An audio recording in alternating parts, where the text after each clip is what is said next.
G Tamil news நேயர்களுக்கு வணக்கம். தமிழக வெற்றி கழக தலைவர் விஜய் இன்று வேலூர் அடுத்த அகரம்சேரி பகுதியில் நிர்வாகிகள் சந்திக்க உள்ளார். அதாவது சரியாக 12:30 மணி அளவில் இந்த நிகழ்ச்சியானது தொடங்கப்பட உள்ளது.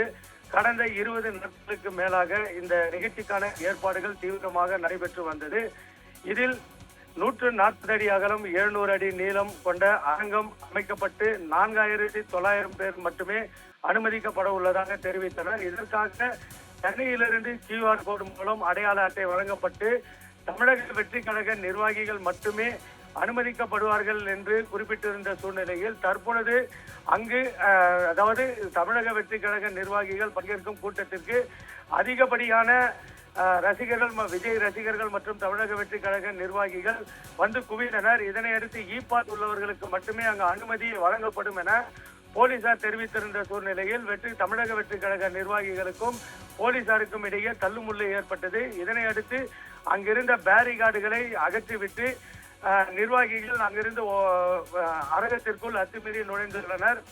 மேலும் இந்த அதாவது தமிழக வெற்றி கழக நிர்வாகிகள் சந்திப்பு கூட்டத்திற்கு ராணிப்பேட்டை மாவட்ட எல்லையிலிருந்து சுமார் 900 போலீசார் பாதுகாப்பு பணியில் ஈடுபட்டிருந்தனர்.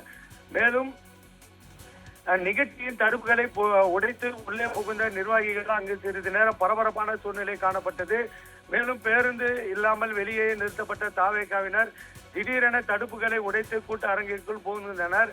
இந்த நிலையில் காவல்துறையினருக்கும் அவர்களுக்கும் தள்ளுமுள்ளு ஏற்பட்ட காட்சிகளை தான் இப்பொழுது நாம் பார்த்து கொண்டிருக்கிறோம்.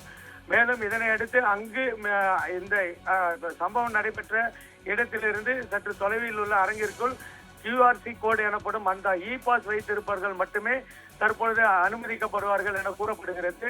மேலும் அதாவது வாலாஜா ராணிப்பேட்டை மாவட்டம் வாலாஜா பள்ளி சுங்கச்சாவடியில் ஏராளமான தொண்டர்கள் அவர்களுக்கு வரவேற்பு வெற்றி கழக தலைவர் விஜய்க்கு வரவேற்பு அளித்தனர். அதனைத் தொடர்ந்து வேலூர் மாவட்ட எல்லைக்குள் வந்த தமிழக வெற்றி கழக தலைவர் விஜய்க்கு பள்ளிக்கொண்டா சுங்கச்சாவடி அருகே பிரம்மாண்ட வரவேற்பு அளிக்கப்பட்டு தற்பொழுது அவர் கூட்ட அரங்கிற்குள் நுழைந்துள்ளார். சரியாக 12:30 மணி அளவில் அவர் பேச துவங்க உள்ளார் என்று தமிழக வெற்றி கழகம் சார்பில் கூறப்பட்டுள்ளது.